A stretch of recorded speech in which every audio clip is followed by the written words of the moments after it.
Buen día, señoras. Buen día, señores. Ejamipko meme noviono. Ejamipko tata noviono. Así, con esta traducción del idioma mojeño trinitario, les damos la más cordial bienvenida al programa, al espacio cultural aquí. Al iniciar el programa, enviamos nuestro sentimiento de solidaridad, no podía ser menos, con todos los afectados por la inundación. Este año llegó casi como el ciclo, ¿no? Se dice que cada 10 años aproximadamente hay una gran inundación. Pues no estaba tan previsto, pero está ocurriendo. No hay datos precisos del nivel alcanzado por el agua, pero la gateadora es ya una realidad. Empezó a principios de marzo, en realidad, con el rebalse del río Beni entre Beni y La Paz y algunos afluentes en la provincia valliviana. Ahora, muchas comunidades del área de influencia del río Mamoré, en el área central del departamento del Beni, están bajo agua. Lo son especialmente las comunidades de las provincias Marván, Mojos y Cercado, pero también ya otras de la provincia Valliviana y Mamoré, Yacuma, perdón, y Mamoré. Algunas familias ya están obligadas a dejar sus chacos, sus casitas. Otras se quedaron en Chapapa, en una alturita artificial. El Mamoré todavía sigue recibiendo agua del Río Grande, del lado de Santa Cruz. En otros sitios, en cambio, todavía tienen barranco, es decir, entre el nivel del agua y la orilla del cauce hay todavía espacio para captar agua, pero la situación es muy, muy crítica. Crítica es también, obviamente, la situación que están atravesando las estancias ganaderas. La Federación de Ganaderos del Beni ha reportado que el agua inundó varios centenares de predios, de estancias, y que varios miles de reses han muerto ahogadas. La gateadora es la protagonista estos días. Como siempre, como su nombre indica, llega silenciosa y avanza igual. Seamos todos solidarios con los afectados por la inundación. Con esa introducción, les damos la bienvenida y empezamos Sachemojos.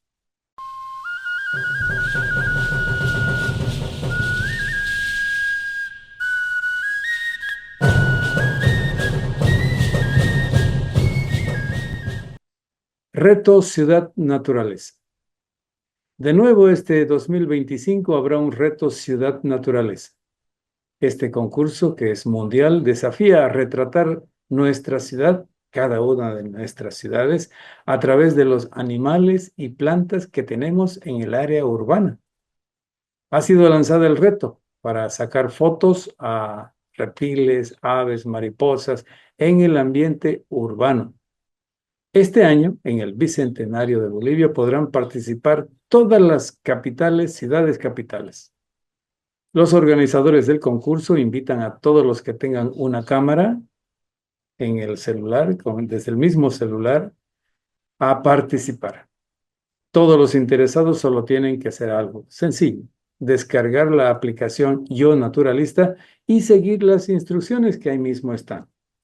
Se toma la fotografía de la flora o de la fauna, de las plantitas o de los animalitos que se elijan, se anota los datos de la especie, el lugar donde se hizo la gráfica y se comparte ahí apretando un botón en la aplicación Yo Naturalista. El concurso tendrá valor en el periodo del 25 al 28 de abril. 25 al 28. A cualquier hora del día o de la noche.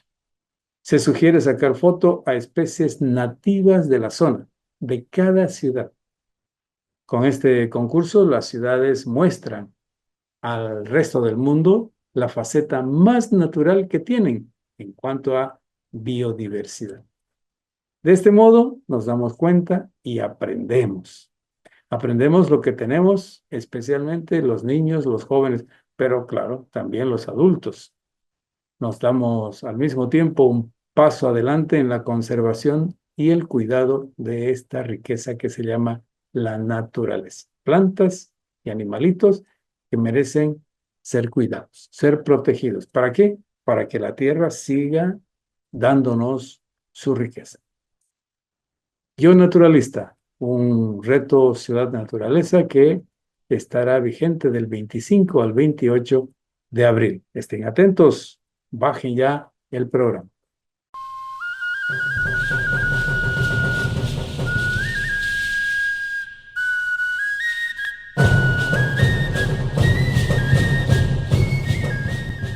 Nuevo concurso literario. La Casa de la Cultura del Beni ha lanzado la convocatoria al Premio a las Artes Felicia Arce Solís 2025. Este año el concurso está dedicado al Bicentenario de Bolivia. En su quinta versión, el Premio a las Artes Felicia Arce Solís llama a pintores, escultores en madera, o sea, talladores, fotógrafos, compositores de música y poetas para que postulen a uno de los premios. 3 premios en cada categoría.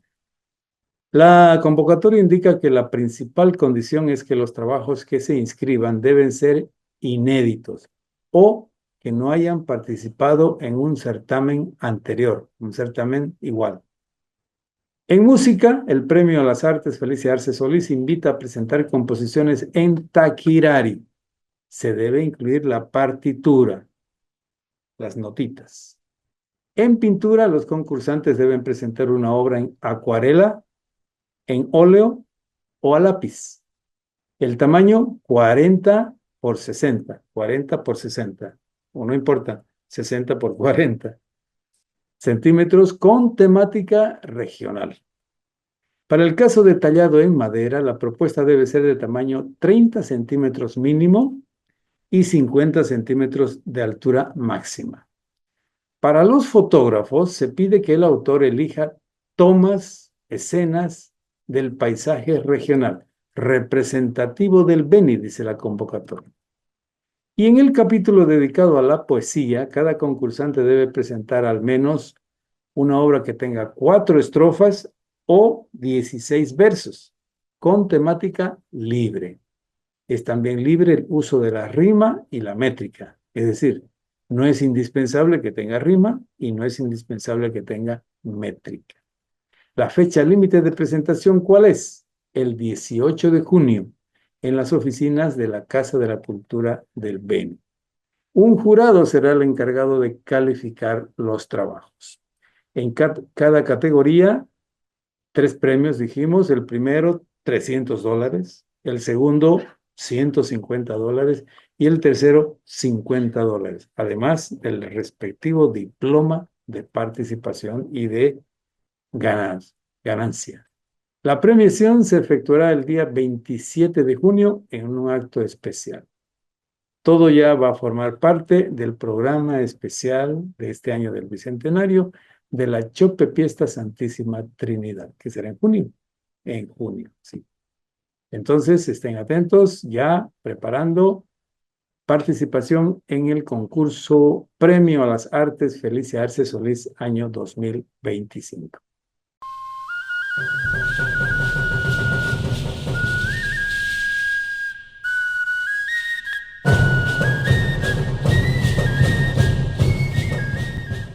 Del Pacífico al Acre.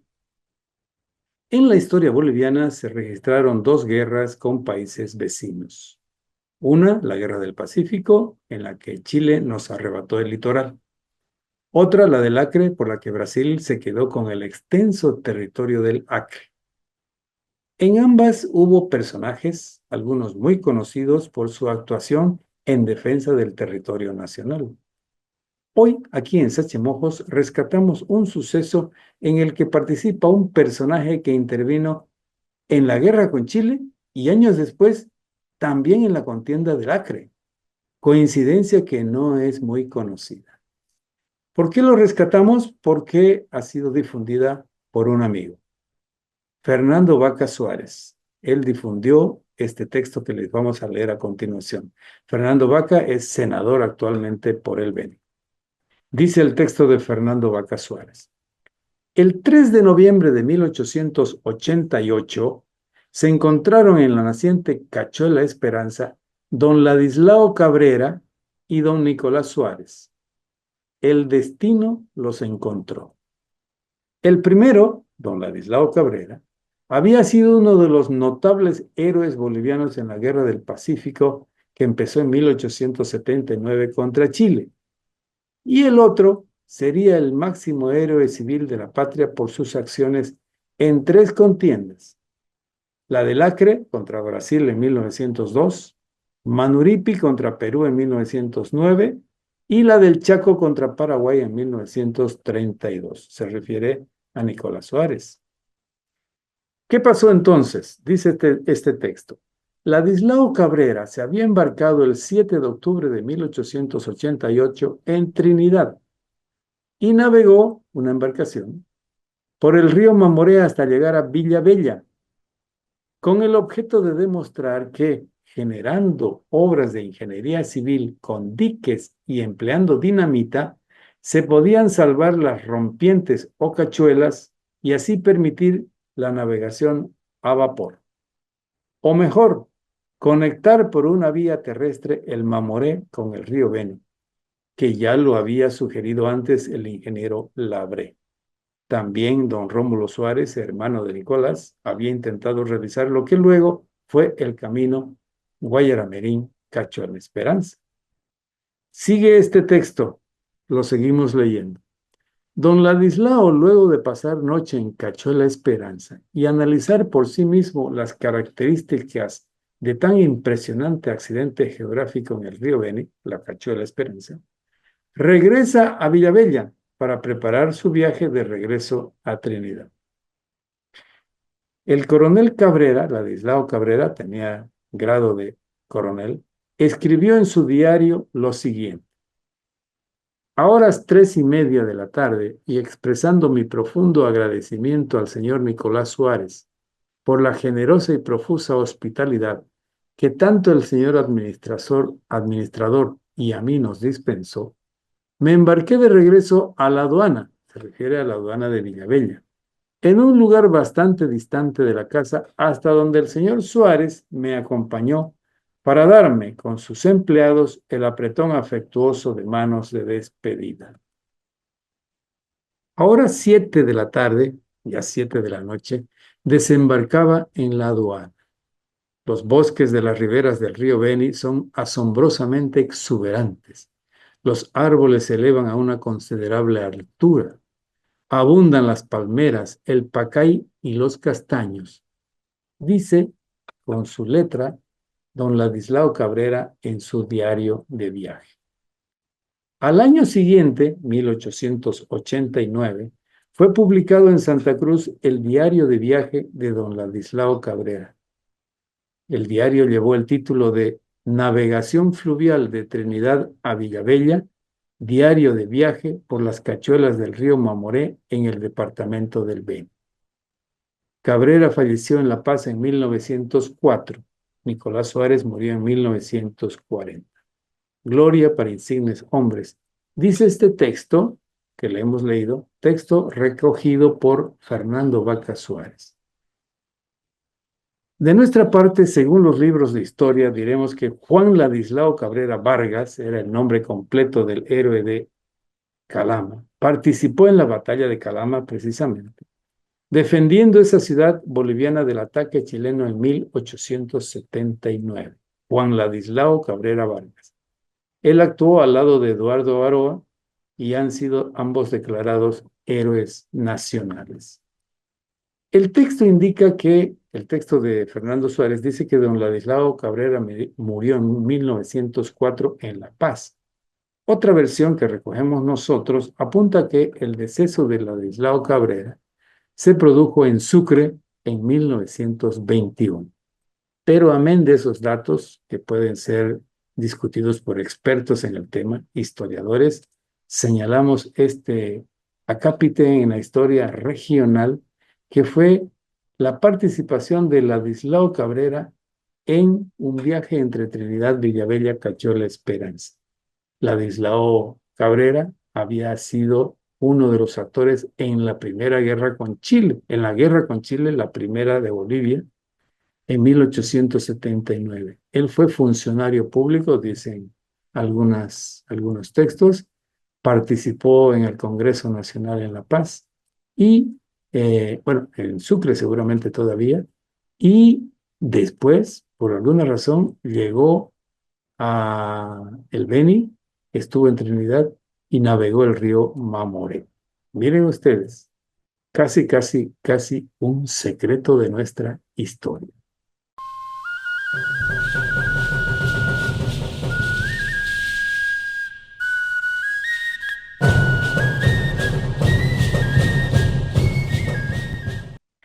Nuevo libro de Arnaldo Ligero. Bolivia cumple este año su bicentenario de existencia. Bolivia fue establecida como república en 1825. Las ideas políticas tuvieron importancia en las principales ciudades de ese entonces del país. La economía tuvo su centro en la actividad minera esencialmente. En ese periodo de la fundación del país, siglo XIX, las ideas se propagaron en las ciudades más grandes: Sucre, La Paz, Cochabamba, Potosí, Oruro. La propagación de ideas se hizo en los periódicos. Mientras tanto, en la región oriental y norte, pequeñas ciudades solamente existían, o ya crecían también.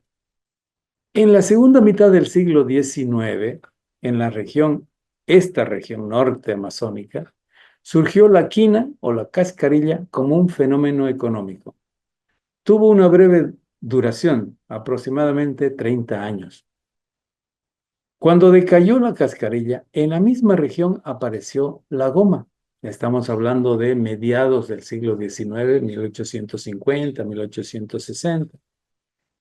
La goma tuvo amplia demanda en Europa. La goma fue el producto que dio vida al norte boliviano. Provocó la creación de varias empresas: la Casa Suárez, la Casa Bacadíes y otras casas menores. Se llamaba así casa y el apellido de los principales empresarios, que produjeron enormes ganancias, mucha ganancia, millones.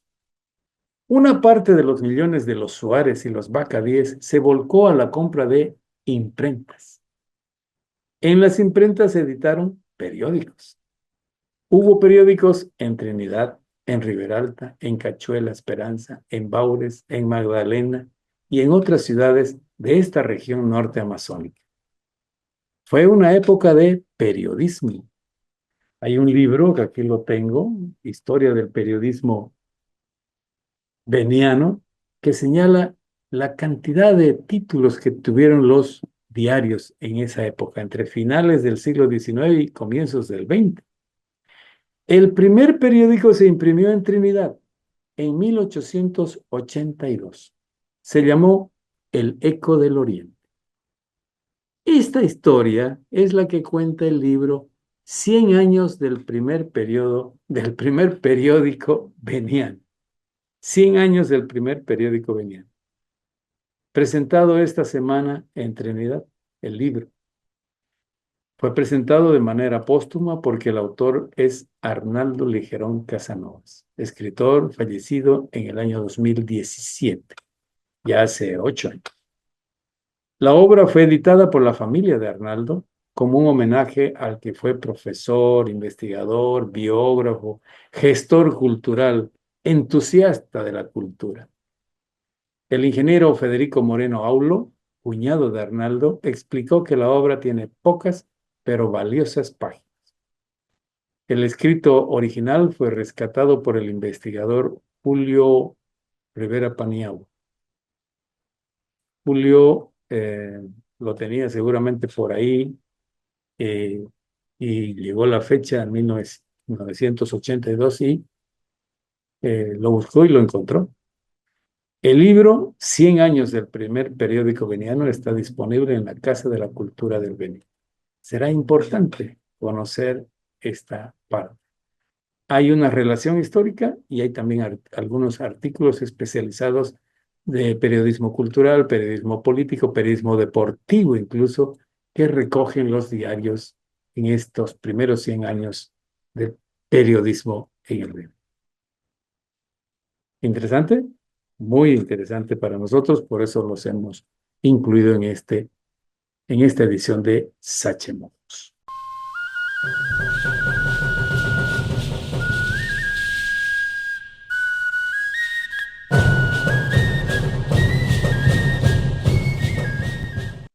Calendario histórico regional. Aquí en este sector repasamos la historia regional correspondiente a fechas del mes de abril. Calendario histórico regional año 1941, 14 de abril. Por ley nacional se fija el 70% de la patente anual a la navegación de lanchas y embarcaciones para la construcción de los puertos El Almacén en el río Ibarre y Manuel Julio en el río Mamoré. El mismo porcentaje servirá también para la limpieza del corte Toribio y del propio río Ibarre, desde el corte Toribio hasta la desembocadura con el Mamoré.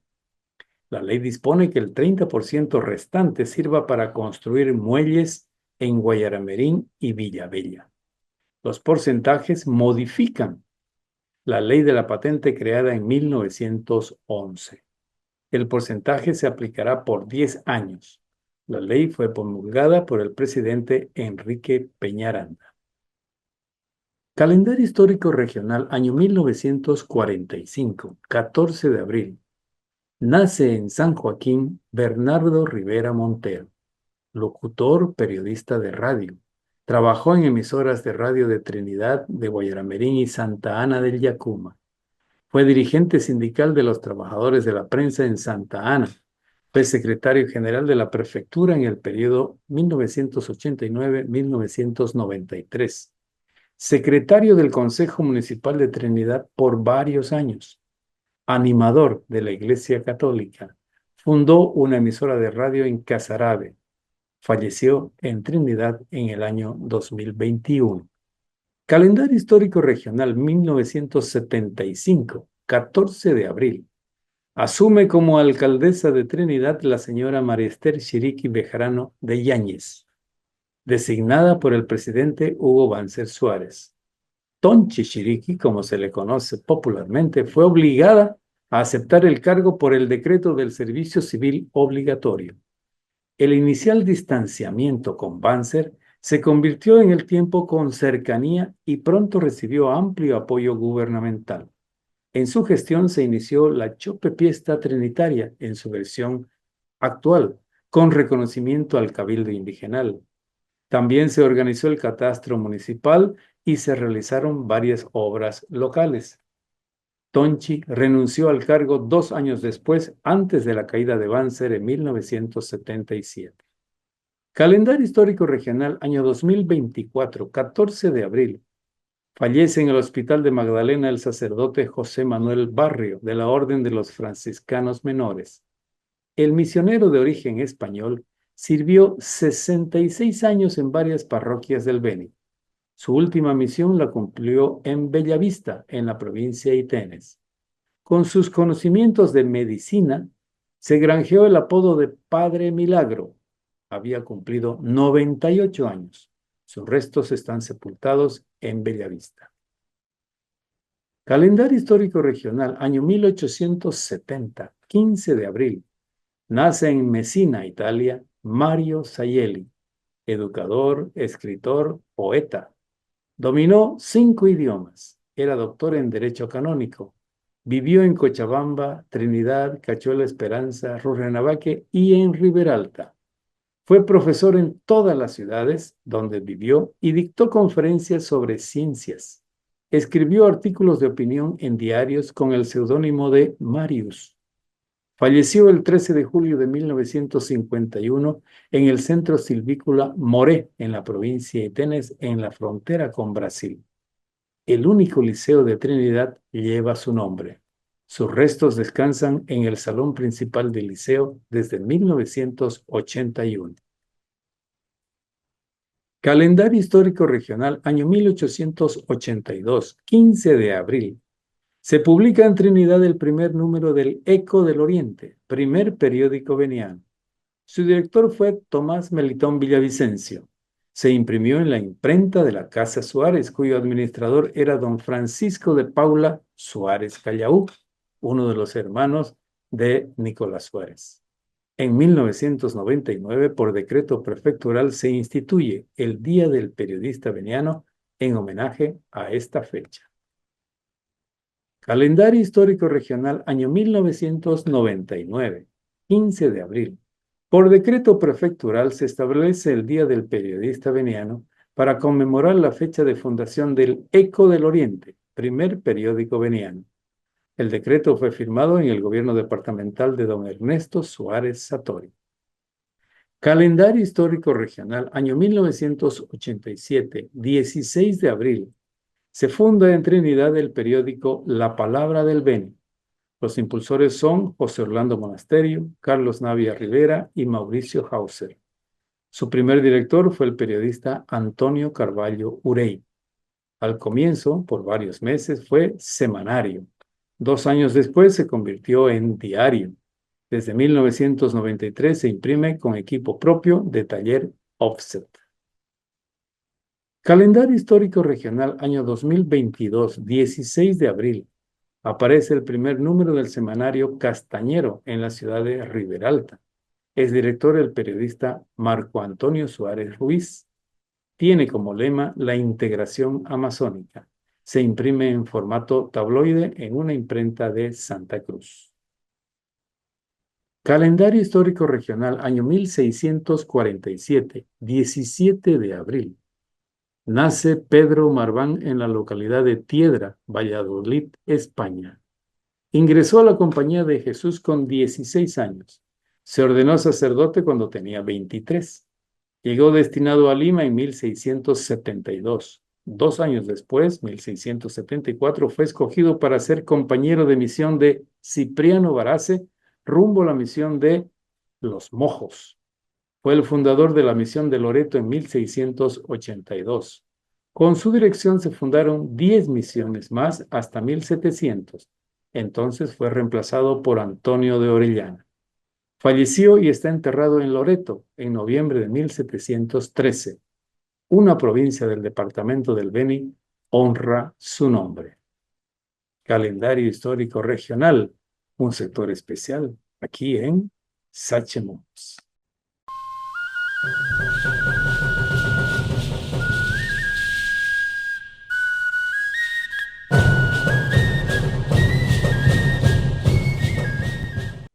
Beni en el nacimiento de Bolivia. Un nuevo documento se elabora para aportar al conocimiento de lo que fue Bolivia como nueva república independiente. La investigadora Carmen Claure nos adelanta un capítulo de su nueva obra sobre la historia nacional. La autora dedica un capítulo a esclarecer la pertenencia histórica de Mojos al actual Estado boliviano.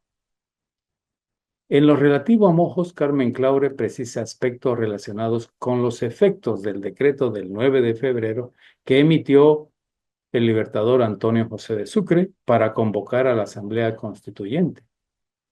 Antes, aquí de nuestra parte, debemos explicar que después de emitir el decreto del 9 de febrero, Sucre nombró al coronel José Videla como presidente y prefecto de Santa Cruz, una de las regiones parte del Alto Perú.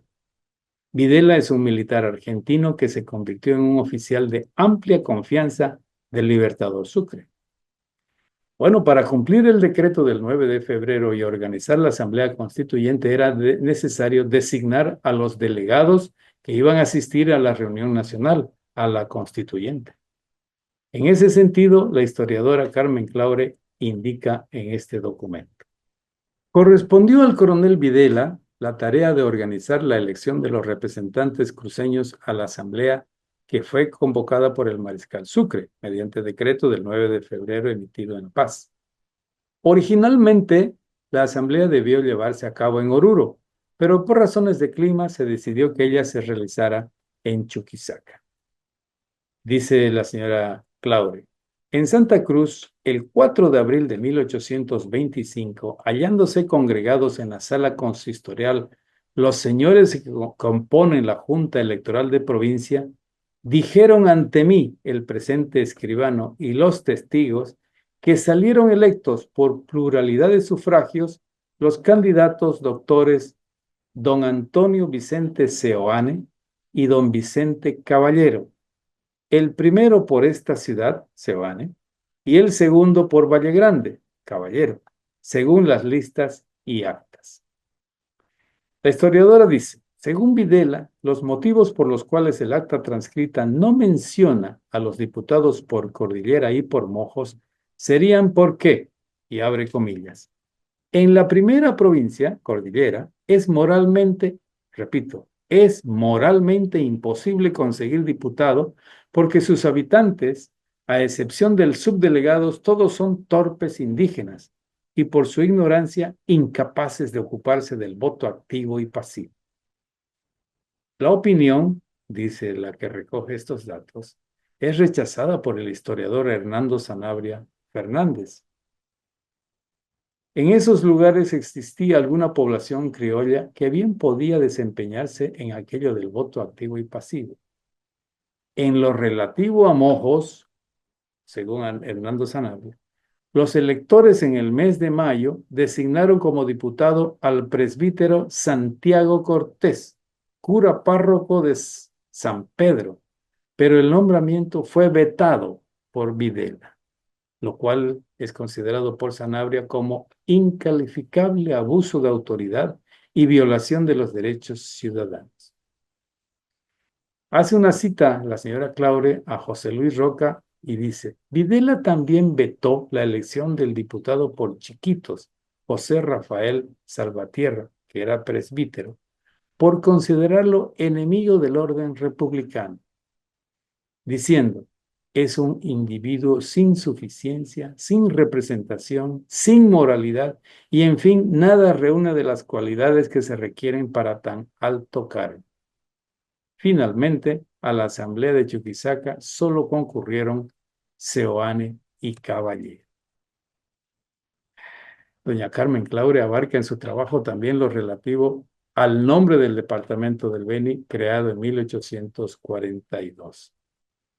Antes la provincia se llamaba Mojos, como todos sabemos, desde la administración colonial española. Recuerda que cuando en 1825 se creó Bolivia, se incluyó a Mojos como parte del departamento de Santa Cruz, pero dependiendo solo en lo religioso, tal como lo dispone el decreto dictado por el gran mariscal de Ayacucho. Dice eso. A continuación también añade, según la historia, se refiere que el departamento del Beni se llamó así por las grandes cantidades y variedad de quina encontrada en las riberas del caudaloso río Beni. Cantidades de quina encontrada en las riberas del río. El entusiasmo por esta situación de bonanza, dice, hizo olvidar al mariscal Vallivian el nombre de Mojos para el nuevo departamento que entregaba a Bolivia.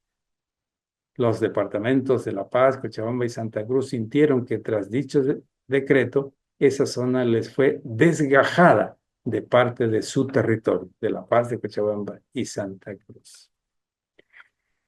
Hay varias cosas que se cuecen sobre este tema. Claure, por ejemplo, doña Carmen Claure añade una.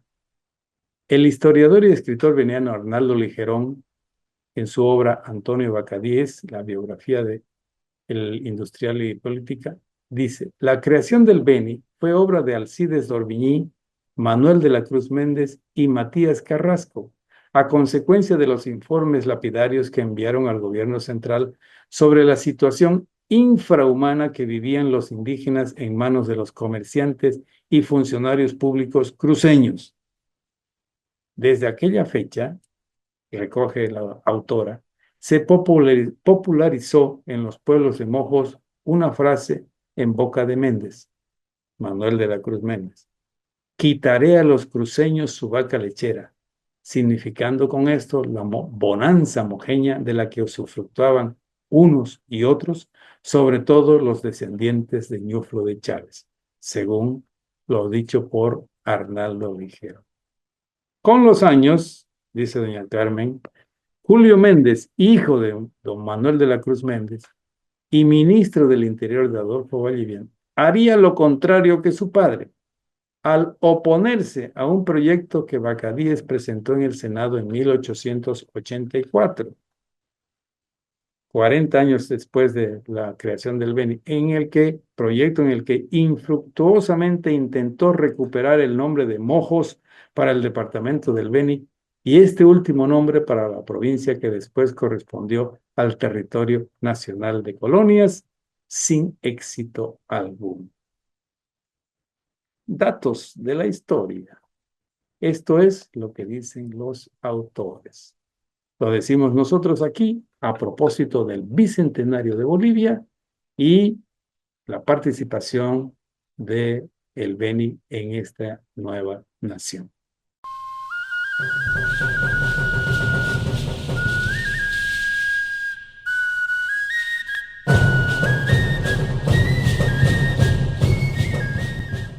El bicentenario en el Beni.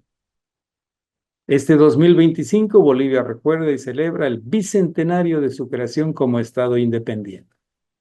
Como sabemos, después de 1825, cuando se creó Bolivia, se creó en 1842 un nuevo departamento, el Beni.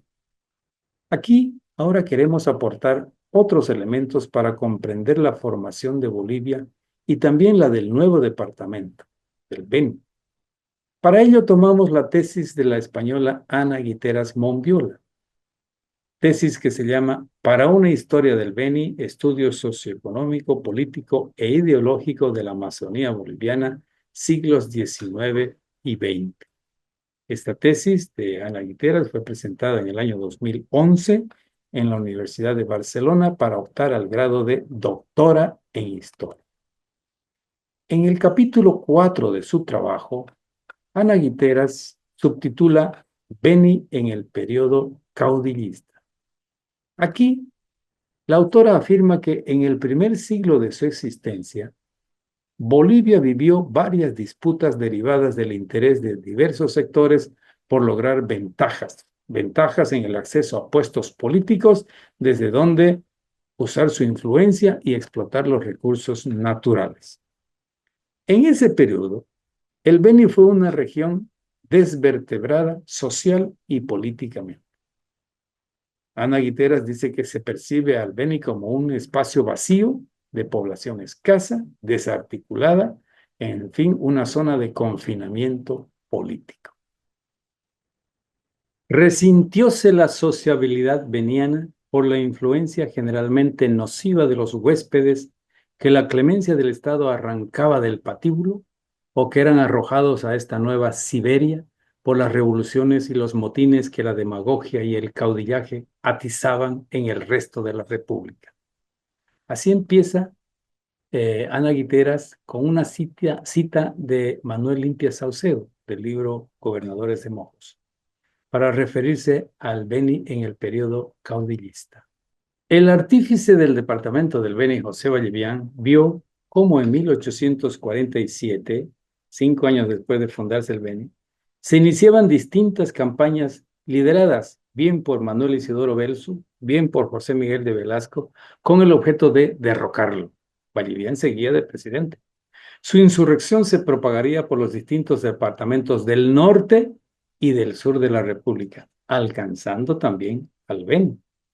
En esa coyuntura, dice Ana Guiteras, en enero de 1848, el prefecto de Santa Cruz, Francisco Ibáñez, nombró gobernador de Mojos a Gabriel José Moreno, que ejercía de juez de letras en el Beni.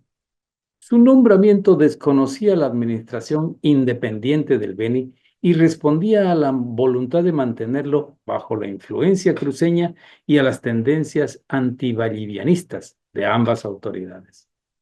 ¿Para qué? Para revertir, su objetivo, dice, era derrocar la autoridad que existía para revertir los pueblos de Mojos al rango de provincia. Sin embargo, al conocerse la victoria del general Velasco, esto no fue necesario. Reunido el vecindario de Trinidad, se reconoció la autoridad del nuevo gobierno departamental al que se posesionaría, meses después, el instigador del golpe, Francisco Ibáñez, quien poco duró en el poder. En noviembre de 1848, el pronunciamiento de Cochabamba a favor de Belsu movilizó a los belsistas del Beni que expulsaron a Ibáñez del gobierno. La acción fue secundada por un acta de adhesión firmada en Trinidad y remitida a los distintos cantones para así imponerse en todo el departamento. Si bien Ibáñez se iría a Santa Cruz, regresaría a fines de diciembre comandando tropa con la que asaltaría y saquearía Trinidad y accedería de nuevo al poder afirmando, según don Manuel Limpia Saucedo, ha triunfado Velasco y he triunfado yo. Vuelvo otra vez al orden. El texto de la tesis de Ana Guiteras continúa. Mientras en tierras bajas tenían lugar estas luchas por el poder político regional, en el altiplano la contienda entre Velasco y Belsu se resolvía a favor de Belsu a inicios de diciembre. De este modo, al tiempo que Ibáñez recuperaba el gobierno del Beni en nombre de Velasco, en Trinidad, este ya hacía un tiempo que había caído en desgracia. Hacia los pocos días de llegar al poder, se avisaría de la inminente llegada del nuevo prefecto, obligando a Ibáñez a entregar su cargo y regresar de nuevo a Santa Cruz.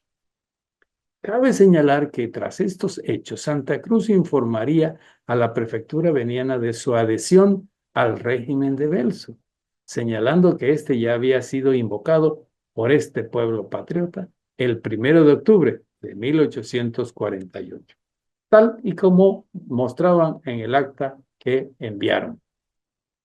Esta afirmación contrasta con lo sostenido por Manuel Limpias, el autor de Gobernadores de Mojos, que informa de correos procedentes de Santa Cruz abogando por el orden cuando Ibáñez fue depuesto en nombre de Belsu. Si aceptamos la veracidad de ambas fuentes, dice Ana Guiteras, la actitud del departamento cruceño solo puede interpretarse, en la opinión de ella, como una doble estrategia. Por un lado, sostener en el gobierno del recién creado departamento veniano a un individuo que pretendía, si no reincorporar la región a Santa Cruz, sí mantener la influencia cruceña en los distintos aspectos de su administración. Y por otro lado, era una estrategia el intento de legitimar sus actos en un contexto, según José Luis Roca, de un contexto de guerra civil, y en el que no era claro cuál sería el final entre las facciones enfrentadas. Ambos intereses parecen estar presentes en el desarrollo de estos acontecimientos en el gobierno de Belsu, concluye Ana Guiteras. ¿Por qué? El nuevo presidente reforzó las medidas para evitar nuevas azonadas, encareciendo a las autoridades que informaran sobre cualquier rumor contra el gobierno y situando en los cargos públicos nuevos individuos. Como todos los caudillos, procuró asegurar su legitimidad política siendo ratificado provisoriamente y elegido presidente por elección popular. A pesar de ello, Belsu vería cómo, durante su mandato, que fue del 48 a 1855, se sucederían intentos por revertir el orden que él establecía. Vuelta al caudillismo, viene, golpes contra golpes. En septiembre de 1850, Belsu sufrió una tentativa de asesinato. La distancia entre el altiplano y el Beni favoreció que las primeras noticias del suceso, del intento de asesinato, llegaran tarde y fueran ambiguas, dando por muerto al presidente. Ello movilizó a los deportados del régimen belcista que se sublevaron en nombre de Velasco. Su cabecilla era Manuel Carrasco, que exilió al prefecto Luis Valverde para hacerse con el poder político regional. A los pocos días, el prefecto regresó para sofocar la rebelión y desterrar a los facciosos, justo cuando comenzaban las primeras nuevas que desmentían la muerte del caudillo y abogaban por tomar las medidas necesarias para conservar el orden público. Otra vez, de ida y de vuelta. Carrasco, Manuel Carrasco, no desistió y pocos meses después regresó, aprovechando que Velarde no estaba en Trinidad. Lo depuso y ordenó su traslado a Santa Ana, donde hallaría la muerte. Por ese entonces, un nuevo prefecto había sido designado por el gobierno, José Matías Carrasco, que llegó al Beni poco después de todos estos hechos. El nuevo prefecto creyó que Valverde había sido alejado de la capital para evitar nuevos conflictos. Pronto supo que su antecesor había sido asesinado en el río Mamoré. Este suceso y la fuerza de las pasiones y la hazaña de las venganzas entre ofensores y ofendidos afectaron de tal modo al nuevo prefecto que a los pocos días renunció al cargo.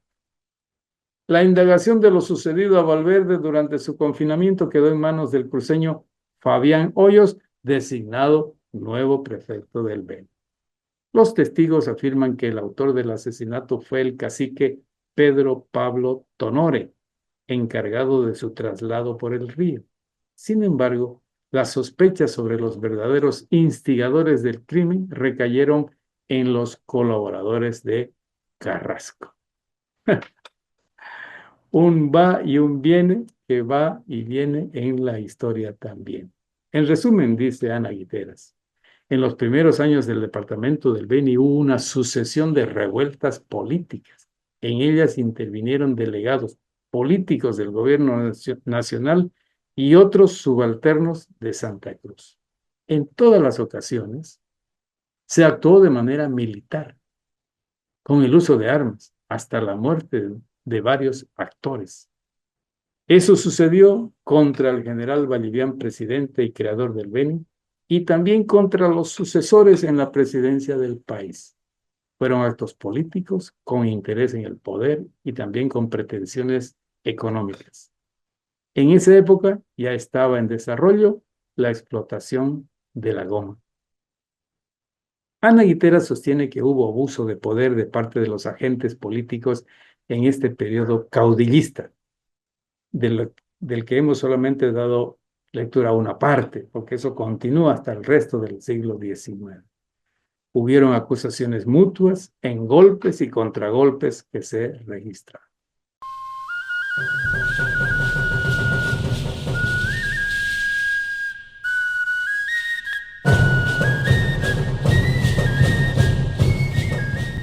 Se acabó el tiempo.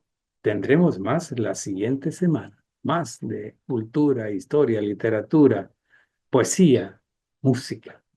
Rusurupaya meme noviono. Rusurupaya tata noviono. Bimmo carine tepona semana.